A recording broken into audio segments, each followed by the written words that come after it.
Arce Contigo presenta.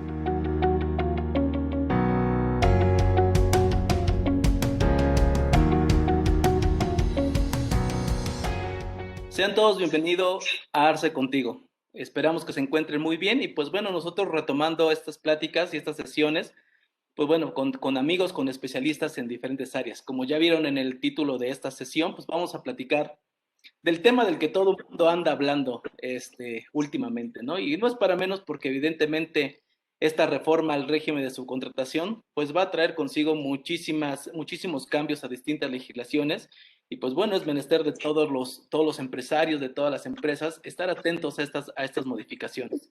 Entonces, el día de hoy, pues bueno, vamos a platicar efectivamente de esta reforma al régimen de subcontratación y la eliminación, que bueno, así lo al menos se está comentando desde un inicio, la eliminación de este régimen.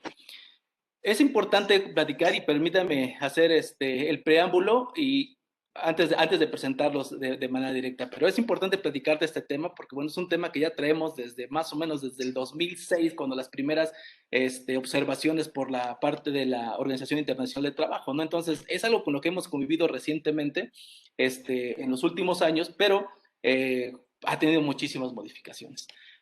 Para platicar el día de hoy de este tema, pues bueno, tengo el gusto y el orgullo que me acompañe en esta sesión. En primera instancia lo presento al maestro Jesús Milla, a quien le doy la más cordial bienvenida y le agradezco muchísimo el tiempo, maestro. ¿Cómo se encuentra?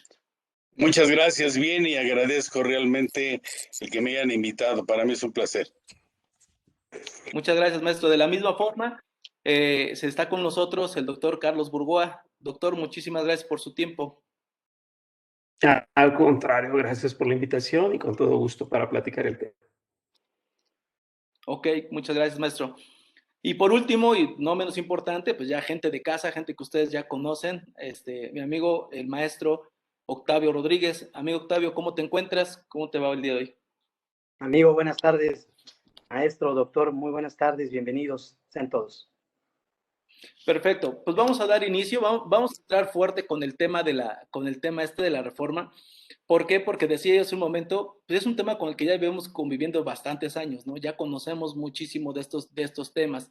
Desde el 2006, repito que fue ese tema de las observaciones que tuvo la Organización Internacional de Trabajo, hasta el 2012, cuando tuvimos la primera regulación al régimen de subcontratación, y ahora en el pasado 13 de abril, perdóname, 23 de abril, que tenemos como tal esta última reforma. Y de estos capítulos hemos tenido muchísimos. Entonces, el día de hoy creo que se llama el desenlace final esta sesión. Vamos a platicar si es cierto y pues bueno, para comenzar de manera importante con este tema, maestro Jesús, me gustaría que me pudiera usted platicar de manera muy general, de manera integral, cómo ve la reforma. Ahora sí estamos en presencia de la eliminación de la subcontratación o no, o todavía estamos en...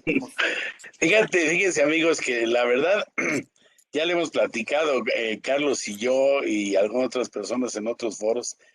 Realmente nos dieron, mi punto de vista, nos dieron un poco de atole con el dedo, porque inclusive existe la reforma del impuesto a la renta, del IVA, del código, pero también existe la reforma del artículo 123b constitucional, donde se le permite al erario público tener este tipo de contrataciones. La única situación, obviamente, que cambian algunos aspectos y que hay que ajustar, nada más, pero la verdad yo creo que lo que se trata es de evitar que un outsourcing, por no decir como subcontratación, tenga parte relacionada con otra outsourcing o subcontratación y así sucesivamente para que se pierda el control. Eso considero yo. Ok. Doctor Carlos, ¿qué nos comenta usted? ¿Se elimina? ¿No se elimina? ¿Cómo ve de manera integral esta reforma? ¿Es suficiente? Claro, bueno, me recuerda como los comentarios del fútbol que dicen que México jugó como nunca, pero perdió como siempre. Y la verdad lo digo porque se hizo mucho preámbulo, mucho ruido, mucha consulta al sector empresarial y honestamente, y ahorita lo comentaré por qué, quedó peor que como estaba. El estandarte con el que arrancan las autoridades es porque a los trabajadores no se les pagaba y no se pagaban los impuestos de manera debida. Bueno, retomando nada más, decíamos, bueno, coincido precisamente con el doctor, con el maestro, en el sentido de que el estandarte de esta reforma, lo que se supone que busca es verlo desde tres flancos, de tres factores, que es el empresarial, es el gobierno como tal, el erario, como dice el maestro Milla, y los trabajadores. Sin embargo, pareciera que los afectados, en mi punto de vista, precisamente son los trabajadores, porque incluso aquellos que hoy por hoy no tenían nada que ver con una situación de subcontratación, salieron afectados al toparles la parte de la PTU, pero ya lo estaremos platicando en adelante.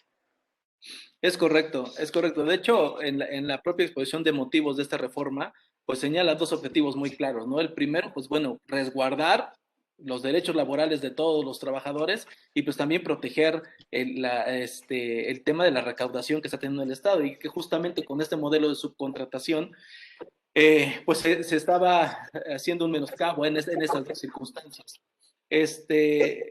Maestro Jesús, en realidad, por ejemplo, desde su punto de vista y ya entrando específicamente con la modificación de este artículo 12 de la Ley Federal del Trabajo, ¿hay una eliminación real del esquema del outsourcing, como se conoce, o del esquema de subcontratación? ¿O en qué términos se está eliminando verdaderamente? Fíjate que aquí hay dos artículos importantes, el artículo 12 y el artículo 13. Realmente el artículo 12 me habla obviamente de la famosa, espero que se esté escuchando bien, que una persona física o persona moral pone a disposición de trabajadores a otra persona. Y habla de una agencia de empleo que podrá participar en el reclutamiento, selección, y luego dice, entre otras, que estas no se consideran patrones, ya que el carácter que tiene se benefician los servicios. Y si analizamos el artículo 13, se permite la subcontratación de servicios especializados o de ejecución de obras especializadas que no formen parte del objeto social, de la actividad económica preponderante y del contratista. Entonces, sí, entre el artículo 12 y el artículo 13, como decía obviamente Octavio, y como más adelante yo creo que va a andar esto Carlos, pues obviamente no hay una que se haya realmente desaparecido. Por supuesto que no, porque inclusive internacionalmente estamos hablando que esto viene de la Segunda Guerra Mundial, realmente el outsourcing. Entonces, yo apostaba que no iban a desaparecer, por supuesto. Entonces, ahorita con esta situación que estamos teniendo, pues obviamente los que salen perjudicados, obviamente son los trabajadores. Claro, es claro, evidentemente el tema de la reforma, doctor Carlos, que va en sentido al tema de aquellas empresas que estaban haciendo un esquema abusivo de la subcontratación, porque como bien comenta el maestro Milla, pues al final de cuentas el esquema de subcontratación, digamos, se va a seguir permitiendo, pero en ciertas actividades, ¿no? O en ciertas características que tienen que ver con el objeto y con la actividad principal de la empresa. Pero como tal, la subcontratación que va a enfocar esta reforma a esas empresas que utilizaban la subcontratación como medios de evasión o de defraudación fiscal, a ellos va enfocada esta reforma. Bueno, en inicio sí. Aquí lo que yo veo es algo porque la gente también pudiera confundirse. Para entender completamente cómo queda, hay que leer en conjunto el artículo 12 y 13. Y va más o menos así. Los servicios que no son aceptados ya son los de subcontratación laboral, entendidos solo aquellos que proporcionan o ponen a disposición trabajadores, y en el complemento del 13, en tanto que también se puedan trastocar las actividades económicas de las personas, clientes o el objeto social. Pero vamos por partes. La clave es proporcionar o poner a disposición trabajadores. Voy a usar dos ejemplos burdos.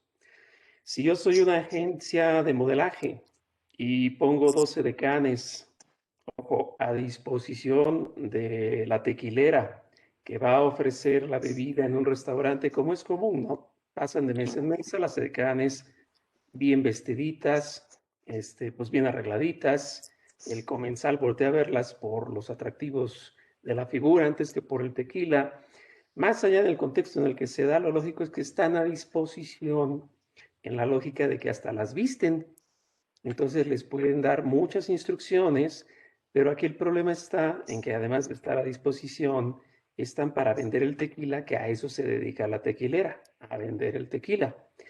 Segundo ejemplo, yo me dedico a administrar la nómina de una agencia de autos en donde el vendedor pues está a cargo mío para que no sea directamente la agencia quien le pague y ahí estoy proporcionando al personal.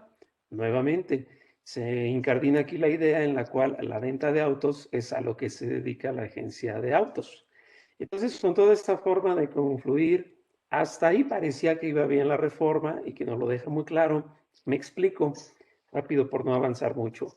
Se habla de servicios u obras especializadas y la gente confunde erradamente obras con construcción y la respuesta es falso. Dado que el trabajo es una actividad física o mental, implica tanto servicios como obras. Por ejemplo, si yo pido que le hagan mantenimiento a un monumento que es patrimonio de la nación, esa es una obra. Recordemos que hay contratos por tiempo determinado, por tiempo indeterminado y por obra determinada. Entonces, si yo soy una constructora que voy a pedir que le pongan la instalación eléctrica a un edificio, no es subcontratación laboral, porque la gente que llega es especialista y su gente no está a mi disposición, ni me están proporcionando personas. Dicho en otro contexto, lo mismo pasaría para cualquier otro rubro. Pero en el grupo de empresas es donde se pone más interesante por dos palabras que utilizan. Tareas complementarias o compartidas. Y yo siempre lo digo en broma para que la gente por nomotecnia lo pueda recordar. Esa canción de Pablo Milanés que dice, la prefiero compartida antes que cambiar mi vida. Esa es la idea. Yo soy el grupo Coca-Cola, el grupo Liverpool, como le quieran llamar. Yo puedo dar el servicio de subcontratación, no de personal, de subcontratación entre el grupo, en tanto yo me lleve a la gente, por ejemplo, los contadores, los abogados, los que estén en tesorería, porque la Coca-Cola no se dedica a hacer contabilidades ni a dar servicios legales. Entonces, si yo los tengo así, los proporciono, se cumplen los requisitos, dado que no están puestos a disposición ni proporcionados, porque no se relacionan con la actividad económica del cliente. Y de ahí empieza a abrirse el paquete de por dónde podemos llegar. Pero bueno, apenas es probar bocado ahorita, ¿no? Sí, es correcto, sí. De hecho, lo comentaba Octavio hace un momento y lo decía yo en mi comentario anterior. Si bien va enfocada a estas empresas que hacían los procesos abusivos de su contratación, pero evidentemente con la forma en la que se redactó y en la forma en que quedó ya estipulada en este decreto, pues va a tener repercusiones en todas las empresas, absolutamente todas las empresas que administren cierto personal. Se ha estado platicando mucho acerca de que, pues bueno, ahora habrá que estar revisando de manera puntual los objetos sociales de nuestras empresas, ¿no? Para poder verificar qué sí es especializado y qué no es especializado para encajar justamente en esta definición que nos está marcando. ¿Cree usted, maestro Jesús, ese sería como el paso número 1 para que las empresas emprendan? Fíjate, aquí hay un problema. ¿Qué pasa cuando nosotros vamos a dar de alta a una persona moral? Le ponemos en el objeto social hasta aplicación de inyecciones a domicilio. O sea, todo y grandísimo. Entonces, todas estarían relacionadas. ¿Por qué? Porque aunque no sea el objeto preponderante, está dentro del objeto. Entonces, primero, probablemente habría que ver que habría que ajustar algunas partes de los conceptos que forman parte de lo que es realmente el trabajo de una empresa. Ser más directos con el objeto de poder quitar o poder hacer a un lado, o sea, evadir dentro obviamente del marco legal, porque sería el objeto. Sí me explico esta parte de situaciones, que eso es muy importante de hacer, porque si sigue tan general como está, es un problema. Ahora, cuando llegas a la Secretaría de Hacienda y te encajonan en el objeto que les gusta ahí, bueno, ¿y usted a qué se va a dedicar? No, pues yo voy a dedicar a vender tequila, ¿sí me explico? Pero resulta que después que en esta época de la pandemia, vamos a suponer que no se vende el tequila, y entonces va a empezar a vender subproductos como sería el agave o el maquilar, etcétera. y entonces se modifica. Entonces ya no es conforme me dieron de alta, que eso es a donde la autoridad primero va a caer, me imagino. Sí, por supuesto, digo, será como parte muy evidente de las acciones que va a tomar la autoridad, ¿no? Reviso tu objeto social, reviso tu actividad preponderante y de ahí determinamos si los servicios que estás desarrollando, que estás subcontratando, porque es una subcontratación de servicios especializados o de obra especializada, pues bueno, ya determinaremos si efectivamente caen o no en este supuesto, ¿no? Y la línea es muy delgada, creo, doctor Carlos, la línea es muy delgada entre el hecho de poder identificar este tipo de servicios y poderlos separar de manera muy clara. Y obviamente también las consecuencias de no hacerlo de manera correcta pueden ser importantes, ¿no?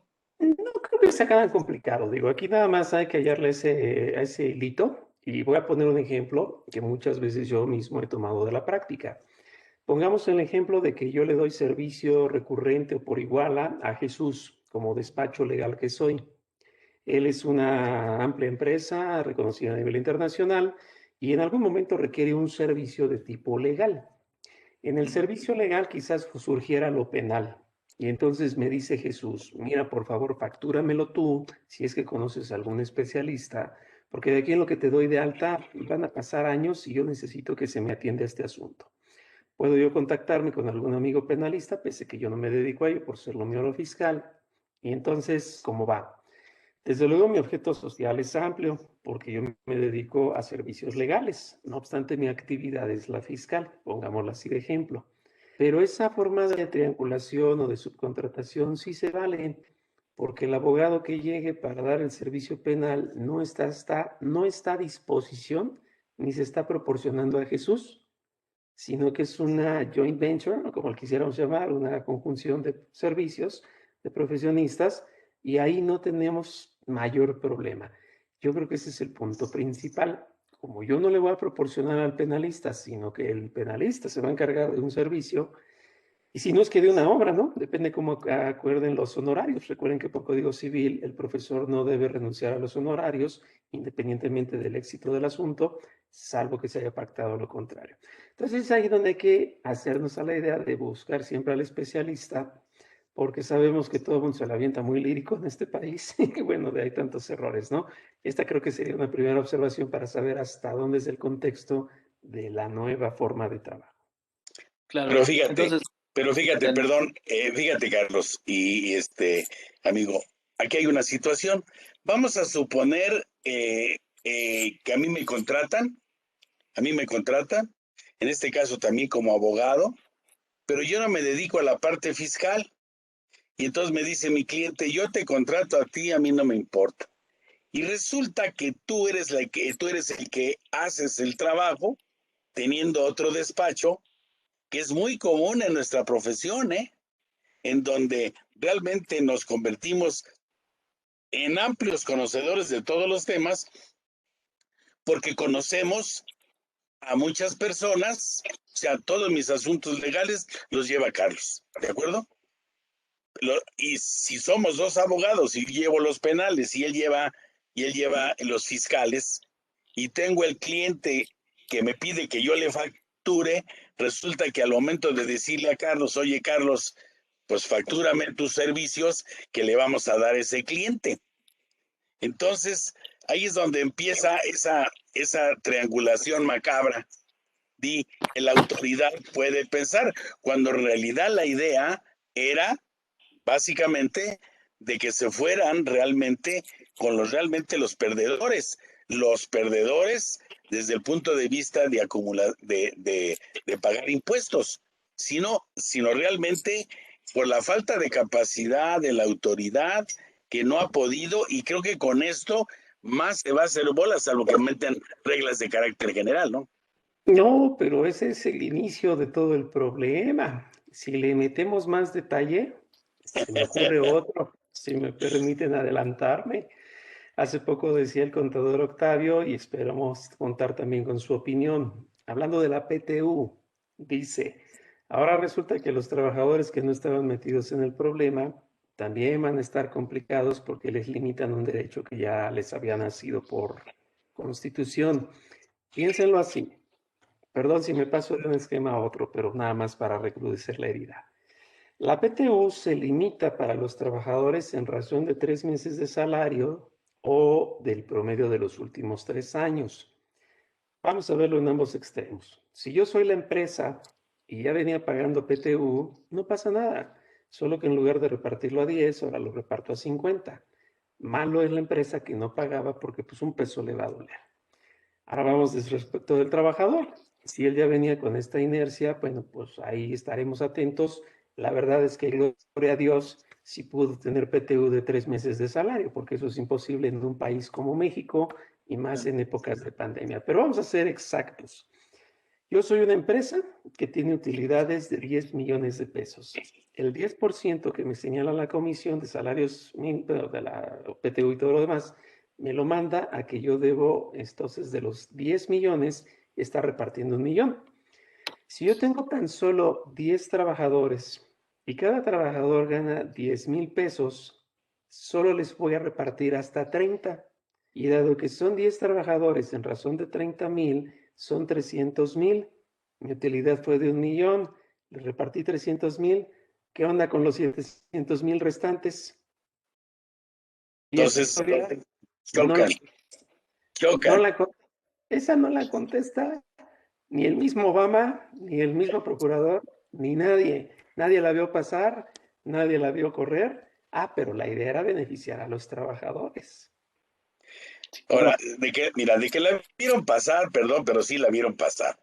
Porque Obvio. acuérdate que claro, a los que les convino de alguna forma, y obviamente es a los empresarios, porque si tú a los empresarios que tienen esas capacidades, porque los demás, y en estas épocas de pandemia, pues muchas van a perder o muchas ya ni existen, ¿no?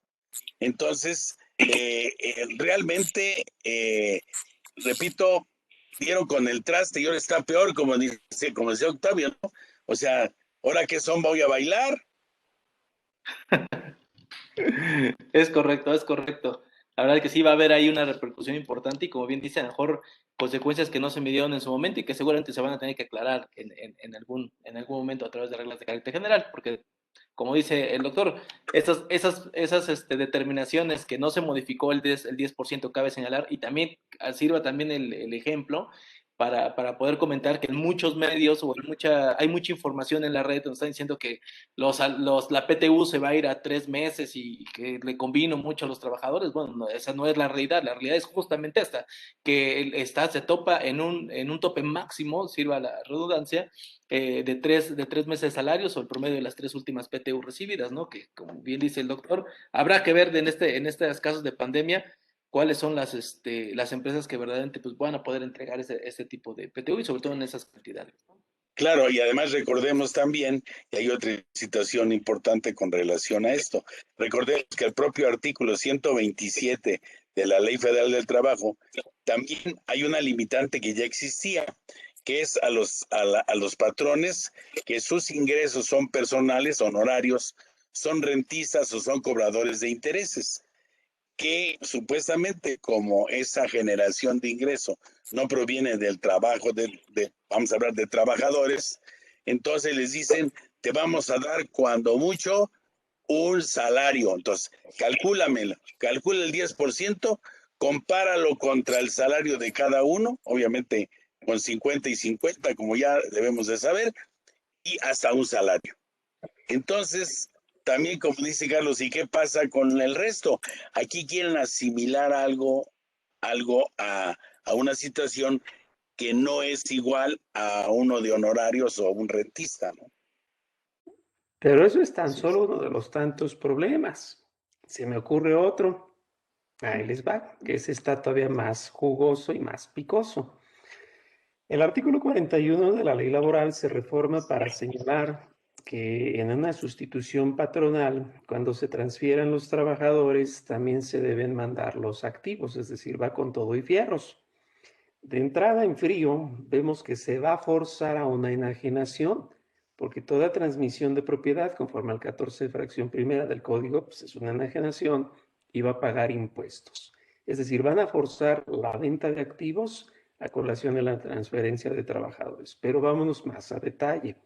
El cuarto transitorio supone ser muy bondadoso y dice, no hay bronca, la primera vez dentro de los 120 días o 90 va gratis, esto va sin activos. Y dice, deberán pasar reconociéndose los mismos derechos. Y ahí hago la pausa. No es lo mismo derechos a condiciones de trabajo, y me explico. El artículo 25 de la Ley Federal del Trabajo dice en su fracción sexta que una de las condiciones de trabajo es el monto del salario. El título tercero, capítulo quinto de la Ley Federal del Trabajo, al hablar de las condiciones de trabajo, habla de los salarios. Entonces va así. Derechos de los trabajadores es, por ejemplo, que puedan entrar todos al comedor, porque es algo que todos les merecen, que todos puedan tomar el camioncito que se los lleva a Santa Fe, porque es algo que todos merecen, pero las condiciones cambian. Dicho en pocas palabras, no está forzando en lo técnicamente estricto a que le pasen las condiciones, sino solo los derechos. Supongamos que dicen, no, es que también entendemos por condición, por derechos a las condiciones. Bueno, para empezar, todos los trabajadores que están en outsourcing o en subcontratación laboral, obvio que salen más baratos, o si no, no estarían ahí. Entonces, si yo tengo dividido el salario de mi trabajador entre el sindicato y un SA, pues me lo llevo tal cual me dijeron y a mí me salió barato, dirá la empresa. Los míos ganan 10 y ese gana 2, pues échenmelo y lo reconozco con 2 y me pongo a pensar en una supuesta segunda contingencia. Dice el artículo 86 de la Ley Federal del Trabajo que a trabajo igual, remuneración igual. Pero como ya me dijo el transitorio que le debo reconocer las mismas, si los míos ganan 10 y aquellos ganan 2, voy a decir, ah, no, pues ahí decía el transitorio que siguen con 2. O sea, ¿cómo se resuelve esto? Y ya de vez que alguien me explique. No, no Sí, queda de además, otra. y podemos seguir, porque ya hemos platicado que cuando se hizo la reforma en 2010, si no mal recuerdo, de que pusieron el artículo 127, fracción cuarta bis, que habla de que tienen derecho los que se ubican en esa situación, tanto del outsourcing como del outsourcing, tiene derecho los trabajadores, ¿de acuerdo? Pero la pregunta es, como dice Carlos, ahora, mis trabajadores que yo debo de tener y tengo otros trabajadores, van a entrar aquí y se va a diluir la PTU en lugar de ser 10, van a ser más 40 del outsourcing, van a ser 50 trabajadores. Entonces, la pregunta es quién sale realmente beneficiado. ¿De acuerdo? Claro, sí, sí. El trabajador no. Bueno, el trabajador que estaba ya en el centro, en el registro patronal del patrón generador, ese es el que sale perdiendo. Ganando todavía no identificamos quién sale ganando. Pero está más grave porque lo que veo es esta. Hay un delito por el uso de la subcontratación laboral a nivel fiscal, pero no a nivel laboral. Quiere decir que al Estado le duele más que no le paguen impuestos a que no le paguen bien a los trabajadores. Pero Pero por es supuesto. paradójico. Es paradójico. La prohibición nace en lo laboral, pero el delito está en lo fiscal. Entonces no me queda lógico. Pero viene todavía más grave. Y el artículo 15 del Código Fiscal dice así, que no se permite, ya sabemos, la subcontratación y tampoco habrá efectos fiscales cuando se den cualquiera de las dos condiciones. Dice, primera, que los trabajadores hayan sido transferidos previamente, o sea, vamos, que los que tengan en el servicio antes hayan sido empleados del cliente. Segundo, que no se metan con la actividad económicamente preponderante, que es la que se refiere el 45 del reglamento del Código Fiscal. Pero viene una duda. La introducción de esas dos fracciones dice cualquiera de, y las dos fracciones están unidas con una Y. Entonces ya no me queda claro si deben estar los dos juntos o si es cualquiera de ellos. Pongo un ejemplo para dejarlo claro. Yo tenía mis trabajadores, otra vez, soy agencia de autos y tengo a los que trabajan todo el día vendiendo en piso, tienen un salario base por estar ahí y tienen las comisiones. Quizás antes los tenía divididos en una SA y en un sindicato, pero ahora hacemos esto. Yo los contrato y son directamente mis trabajadores, pero curiosamente los trabajadores deciden formar una sociedad civil. y entonces yo le pago la comisión a la sociedad civil y ya ella se los baja internamente, donde, qué curiosos, son los mismos que yo tengo como empleados. Libro, la primera fracción, en donde no hubo transmisión porque no le pasé nada a nadie. Si los voy a ver por separados, ya le metí gol al SAT, salvo que los viera por juntos, entonces libro la primera, pero a la segunda no, porque pues es mi actividad económica vender autos. Otra vez la pregunta es, el 15D, ¿se debe entender en forma disyuntiva o conjuntiva? Porque dice cualquiera de los dos, y entre fracción y fracción hay una Y. ¿Qué hacemos? Sí, porque al final de la fracción primera habla, dice, transferidos al contratista mediante cualquier figura jurídica y luego habla del I, y al hablar del I habla de la fracción segunda, y cuando los trabajadores que abarquen las actividades preponderantes del contratante. Entonces igual, esto, yo no sé, siempre que sale este tipo de cosas, que son ocurrencias o que quieren tapar una cosa, pero cuando ven que quieren tapar todo, no lo alcanzan a tapar, no lo pueden tapar, y luego que tiene que ser a todos, porque uno de los grandes contratantes, outsourcers, pues es el propio gobierno estatal y federal, ¿eh? Ellos son uno de los principales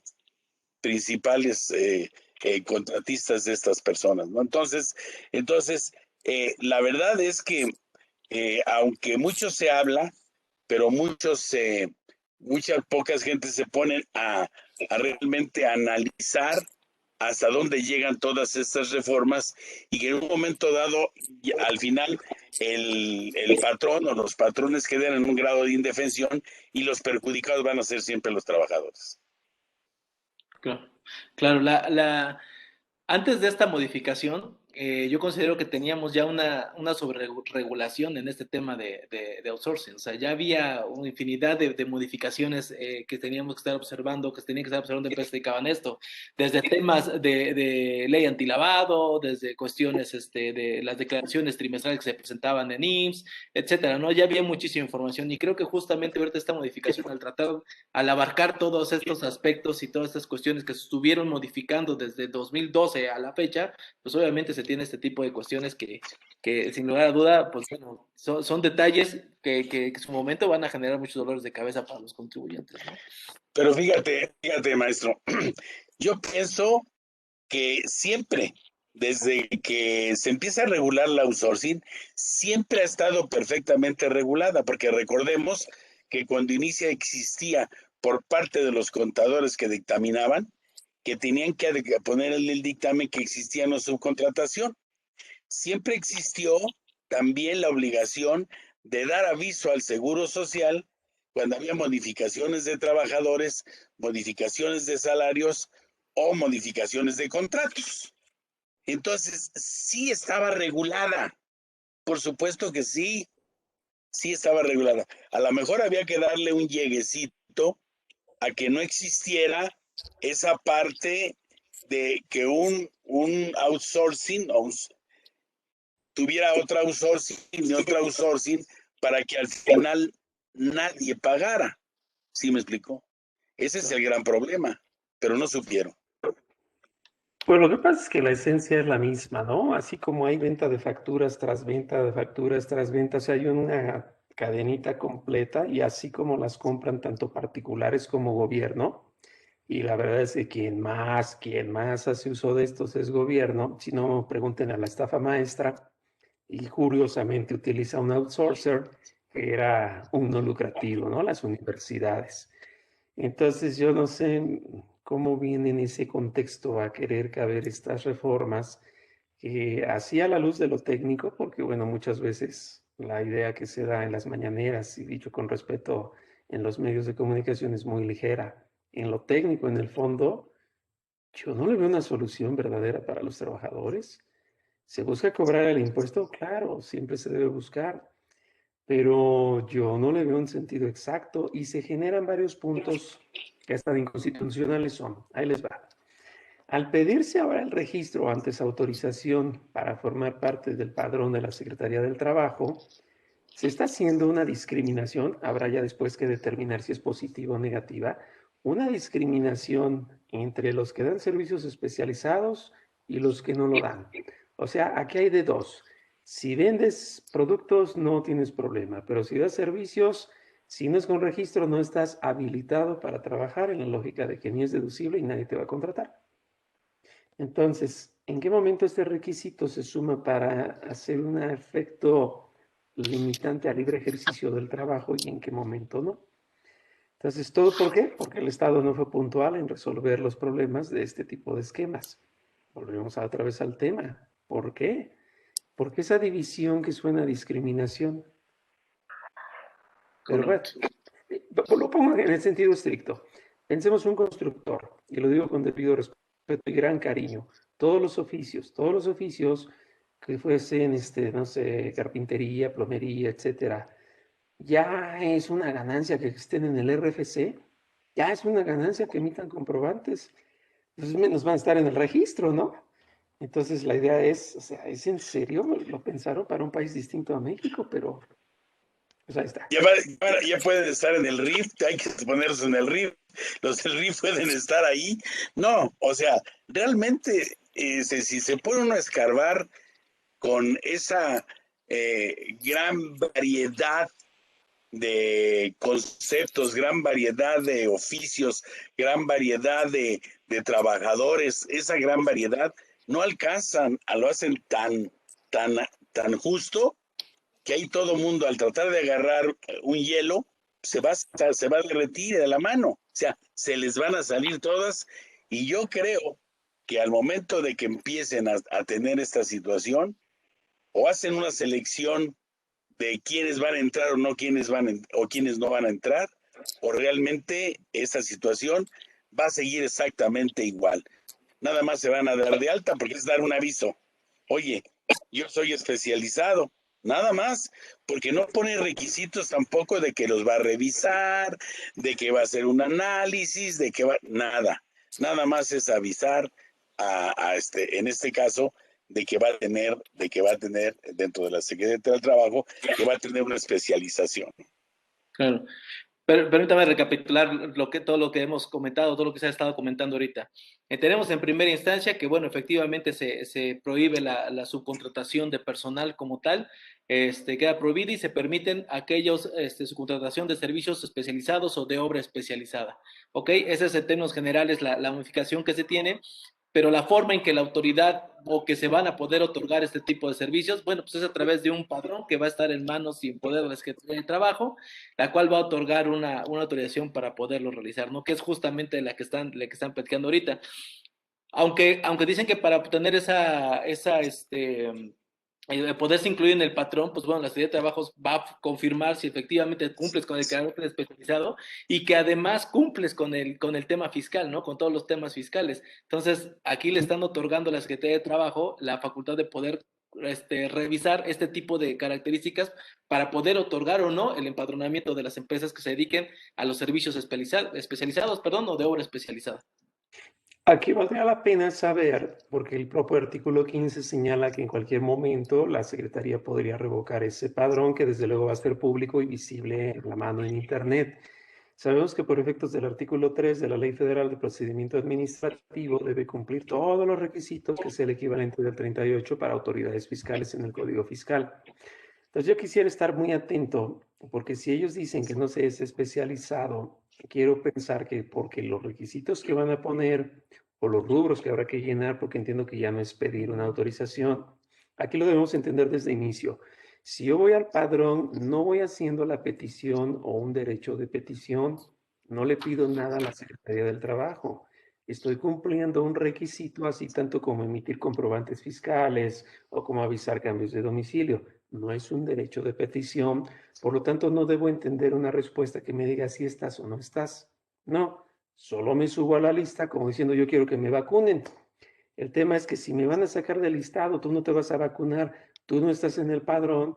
La pregunta es, me encantará saber por qué no. Quiero pensar que es porque va a faltar uno de los elementos, pero volvemos a otro punto de inconstitucionalidad.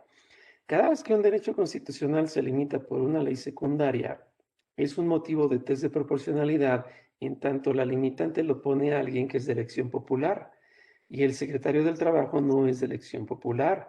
Y si le va a poner tantas minitas para que no pase limitando el derecho al trabajo, eso va a estar bastante interesante ante la Corte. Bueno, Corte y Confección hace todo, ¿no? Y Saldívar que se va a reelegir.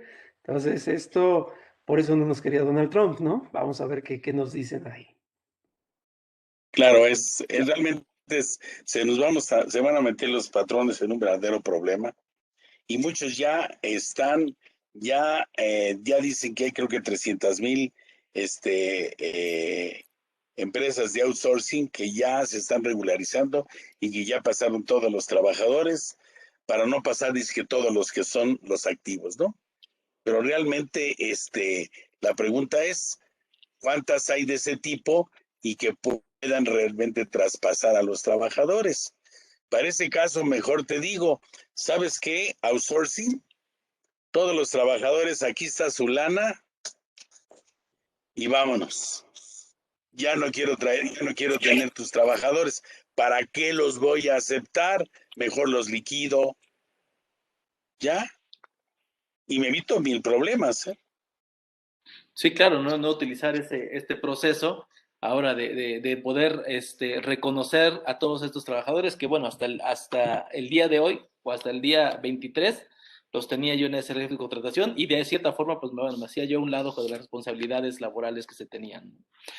Quisiera ir retomando también un poquito el tema en la parte fiscal, porque pues si bien es cierto, esta reforma corresponde a la parte laboral y en los efectos que tiene esta subcontratación, también en la parte fiscal, pues bueno, hay ciertas modificaciones que son importantes de revisar. En primera instancia, cómo se vuelve el cliente, o es decir, el contratista, una vez que obtiene servicios especializados o de obra especializada, cómo es esa responsabilidad que ahora va a tener ante estos servicios que él va a estar contratando, ¿no? Porque si bien ya existían, que para mí es básicamente lo mismo que teníamos anteriormente, pero ahora modificado para los servicios especializados, pero hay una responsabilidad directa para el contratista de estos servicios que esté obteniendo, ¿no? Esa es la parte más venenosa. Se le llama deleterio, pero vamos a hacerlo con detalle. Base. Es responsable solidario por la adición de una fracción, pero a diferencia de la fracción décima o tercera, que se refiere a los socios y administradores respectivamente, que surge ante la insolvencia de la empresa, aquí no está condicionado a la insolvencia de la empresa. Aquí está condicionado al incumplimiento de la empresa.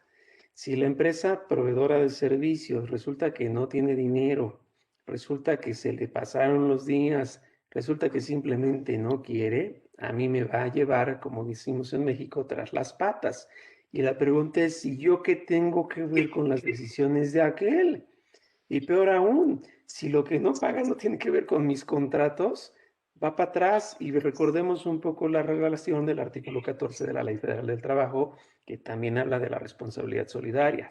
El requisito es que esta contratación ahora de servicios especializados conste por escrito y señale el número aproximado de trabajadores. Por suerte le cambiaron a número aproximado, no número de trabajadores. Pero mi duda es, a ver, si yo no le pongo nombre de quiénes son los que trabajan y en su eventual sustitución por si alguien le renuncia, yo me hago responsable de todos. Es recomendable que en el contrato se le ponga va a estar Juanito, Perenganito y Sutanito, porque solo respecto de ellos sé que viene mi responsabilidad. Pero en lo fiscal es todavía más importante porque vuelvo a insistir, el que me da servicio se lo da a 20 empresas más. Y basta con que no pague para que a mí me echen encima quizás lo que tiene que ver con otros trabajadores. Y eso ya es un tema interno que yo debo revisar de los contratos. Si yo no me pongo atento al nombre y listado de quiénes son, y hasta por simple lógica corporativa, nadie entra a mi oficina si no viene referido de la empresa X, me hago de una responsabilidad que venga ya. Al rato hasta el de las paletas me va a salir, ¿no? Como responsabilidad solidaria. Pero Y pues no. fíjate, ahora tú como hablando del artículo 27 y 26, que estás hablando de los socios o accionistas, ¿sí me explico? Entonces estamos hablando también de que ellos, ¿sí me explico?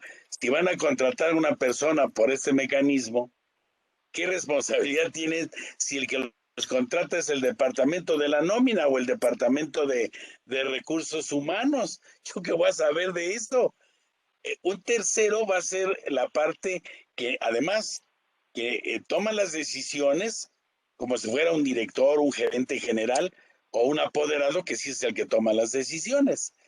Entonces, como dice Carlos, es un verdadero problema porque lo que está marcando en la parte del código, aparte con las otras partes que son normales, del artículo 27, de la no deducción, del IVA, del no acreditamiento, sí me explico, la parte más grave llega a ser otra vez en lo que es el Código Fiscal de la Federación y la propia Ley Federal del Trabajo, porque, como dice Carlos, en su artículo 14, y además deberá formalizarse mediante contrato escrito, objeto de los servicios, las obras que va a ejecutar, y yo diría, yo le cambiaría obras, sería el objeto de que va a ser, sería el objeto del trabajo, así como el número aproximado de trabajadores que participen.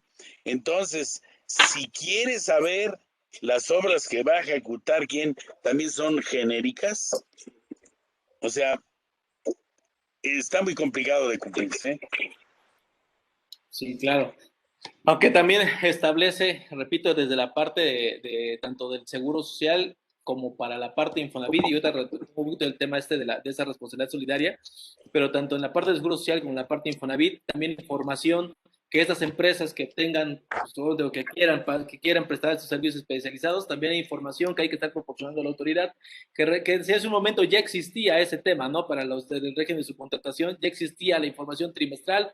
Ahora nos las cambian a cuatrimestral, pero al final de cuentas ya existía y básicamente es la misma información que teníamos anteriormente, ¿no? El tema de los contratos, los trabajadores, el salario diario integrado con el que están registrados, etcétera. Y pues bueno, esta información, esperemos que en esta ocasión o en esta reforma sí sea un tema de cumplimiento, ¿no? Porque yo recuerdo que cuando se hizo esta modificación a estas declaraciones trimestrales, pues bueno, muy pocas empresas verdaderamente la presentaban.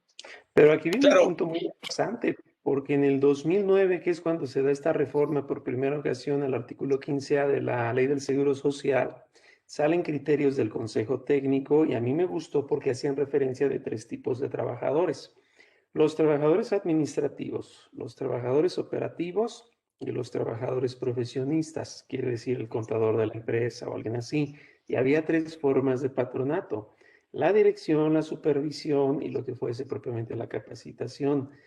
Cualquier asesor fiscal, laboral, quien sea, que ahora tiene que redactar contratos de servicios especializados, tiene que estar bien atento en tanto que son obras o servicios, insisto, especializados, no relacionados con el objeto ni con la actividad preponderante, que señale qué tipo de trabajadores son. O sea, es un suculento platillo solo para los expertos, para que los que nos ven digan, niños, no lo intenten en casa. Esto es solo para los profesionistas. solamente que los acompañe un mayor, ¿no? Fíjate, todo lo que era el artículo 15A, para mi punto de vista, más perfecto que el artículo 15 de la Ley Federal de Trabajo. Aquí nada más habla de los servicios especializados, ¿de acuerdo? Y de obras que deberá cumplir con las condiciones y requisitos establecidos en la Ley Federal del Trabajo. Y ahí se acaba. Se deroga el artículo 75, segundo párrafo, y habla de las clases, de los tipos de servicio, de las actividades, del ramo de la industria, etcétera, ¿no? Y eso es lo que realmente también quita y deja todo a la Secretaría del Trabajo y Previsión Social, me imagino, a todo ese tipo de trabajo y que dicte de alguna forma algunas reglas, ¿no? A ver qué nos dice, ¿no? Claro. Ahora, el contratista, el beneficiario como tal del servicio, de estos servicios especializados, decíamos un momento, tiene la responsabilidad solidaria frente a estos trabajadores que se pongan o con los que se utilice para la prestación del servicio, pero además también tiene obligaciones de estar, llamémoslo así, fiscalizando al proveedor, ¿no? De estar solicitando información de manera constante a efecto de comprobar que efectivamente su proveedor cuenta con con todas las características de estar en el supuesto de prestar estos servicios. Dentro de eso está el tema de estarle solicitando el padrón, ¿no? Que como decíamos un momento, también el siguiente trabajo puede revocarlo en cualquier momento. Entonces, habrá que estar de manera constante pidiendo esa información a efecto de que tengamos la tranquilidad de que con quien estamos contratando es una empresa que puede y que está en los supuestos que la ley permite hacerlo, ¿no? Pero aquí viene un punto, porque derogan el artículo 15C de la Ley Federal del Trabajo, que es la que ponía esa obligación y que incluso señalaba en su segundo párrafo que podía ser cumplido por una comisión. Ahora lo dejan solo en el punto fiscal. Tanto para ISR como IVA debo yo hacerme del CFDI, del comprobante de pago y todo lo que implica la nómina para corroborar que la puedo hacer deducible o acreditable. Quiere decir que los pagos del tercero se hacen parte de mi contabilidad. Regresamos al punto original de cuando existía el aplicativo. Sin embargo, me surge la duda porque el 15A de la Ley de Seguro Social señalaba el mes pasado, cuando no se hiciera el pago, se le iba a avisar propiamente pagando su proveedor de servicios a sus empleados y solo con ellos se iba a hacer aquel responsable. Y miren el 15A, ahora yo ya no me voy a enterar de que al otro le están requiriendo, es decir, no me van a avisar. ¿Qué implicaba informar? No solo notificar, sino saber el motivo por el cual lo eliminan. Y ahora sí, que te vaya bien, lo de la bendición. Y entre ustedes pónganse a estar atentos de si pagan o no, porque a cualquiera de los dos les cae. Colgados de la brocha. Inclusive, Pero adelante, pues, hay que adelante. ponerse las...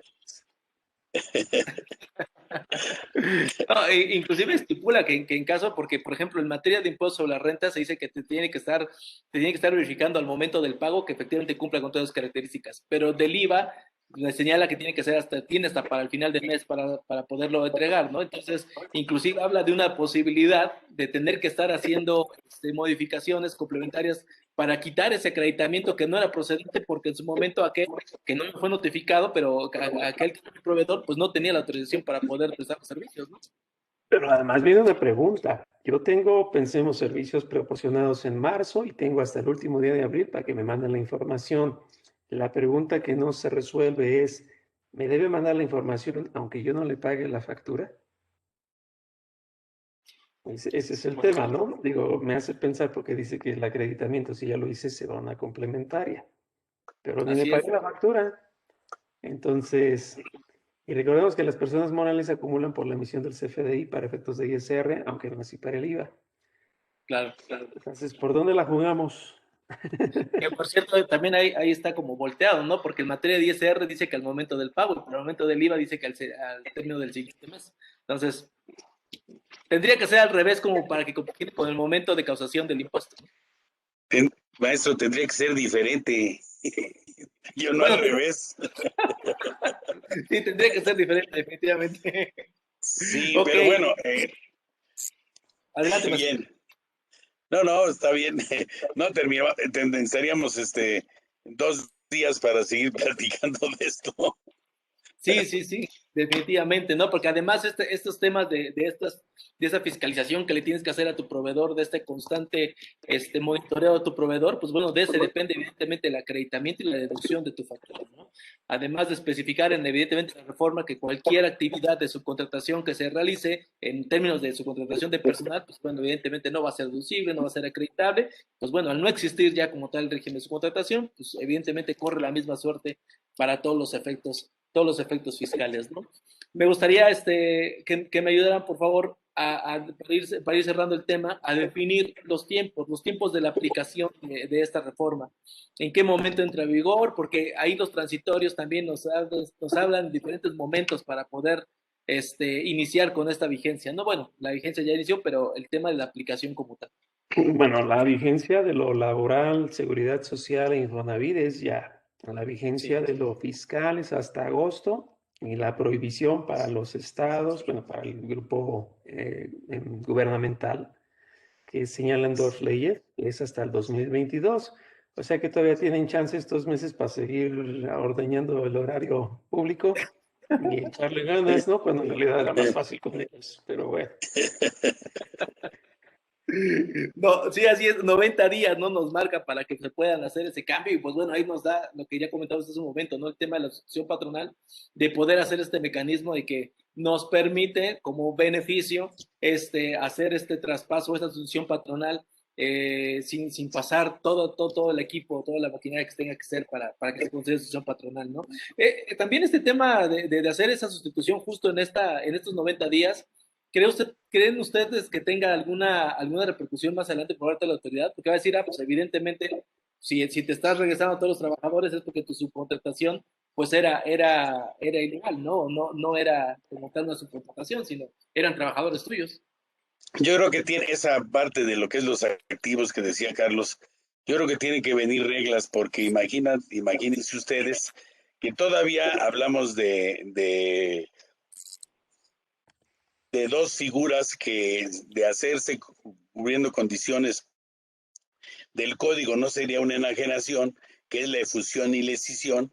Aquí tendría que calcularse la utilidad y pérdida de los bienes, ¿de acuerdo? ¿Y quién se queda con ellos? ¿Cómo te los voy a traspasar?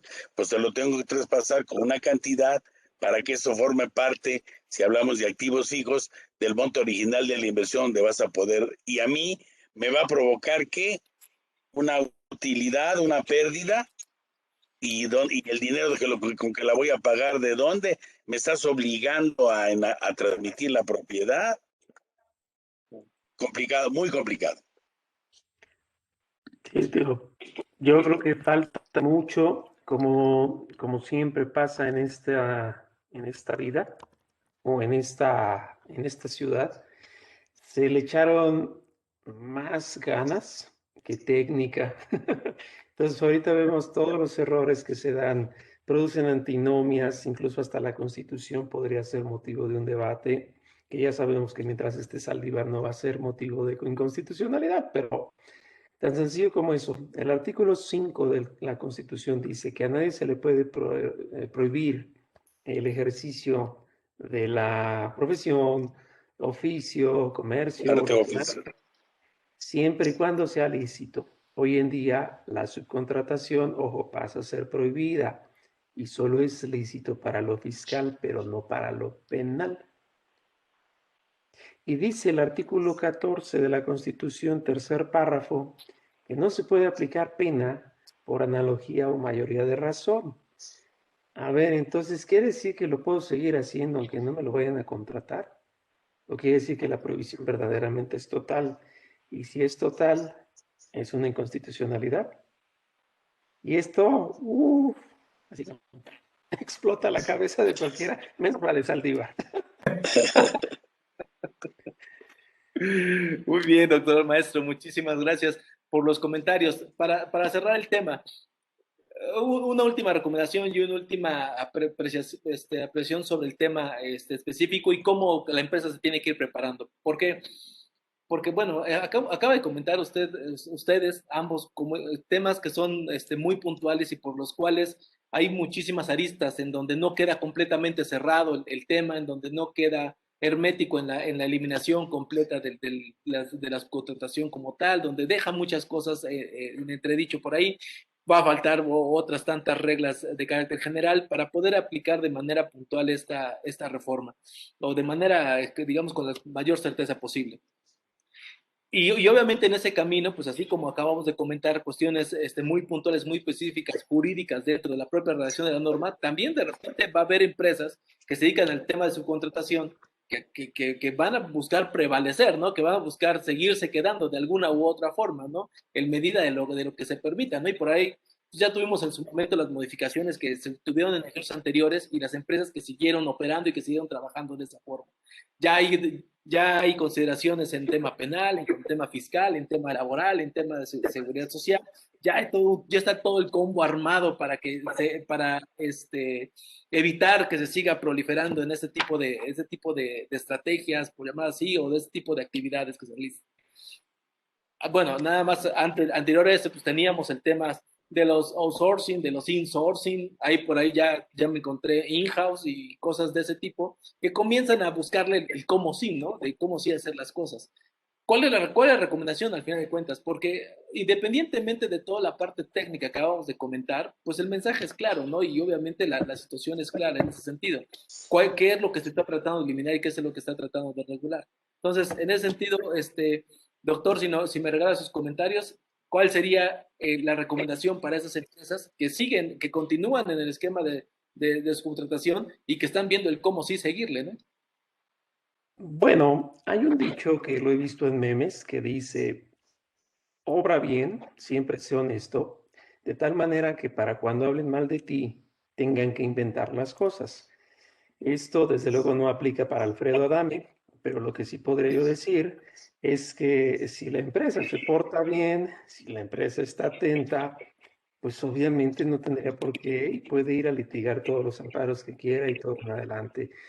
En pocas palabras, también es cierto, aunque aquí criticamos lo técnico, pues es lo que yo estudié, ¿no? Derecho, el maestro Milla, contabilidad, y pues entre los dos nos hemos ayudado para salir adelante como profesionistas, y también incluyo, pues aquí hoy en día nos tiene como huésped en este programa, que todos nos sumamos para estos esfuerzos.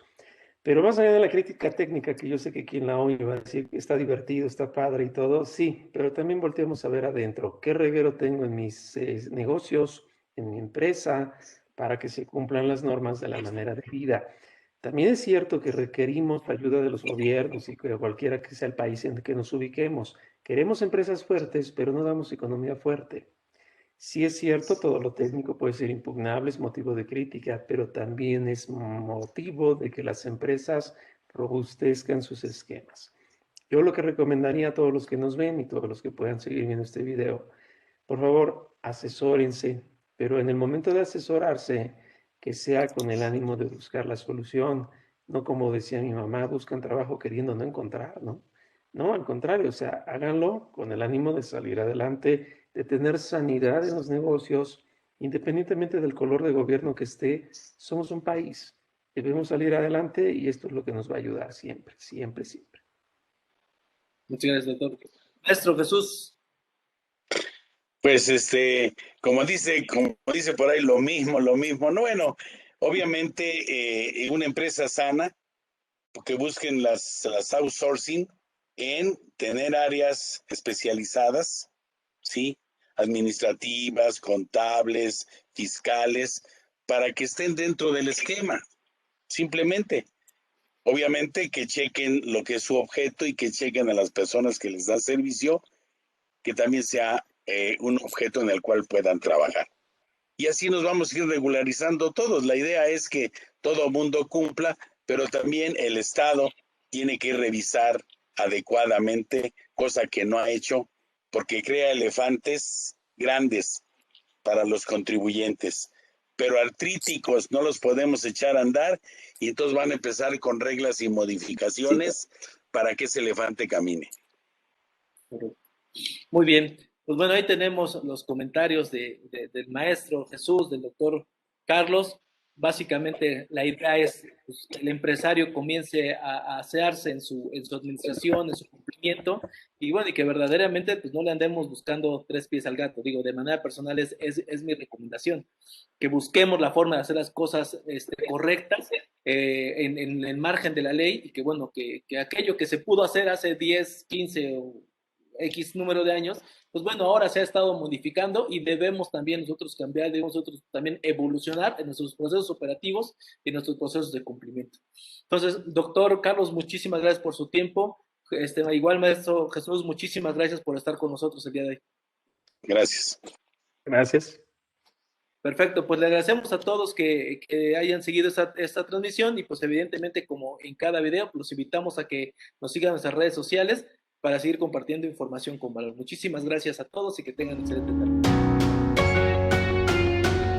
Te invitamos a seguirnos en nuestras redes sociales.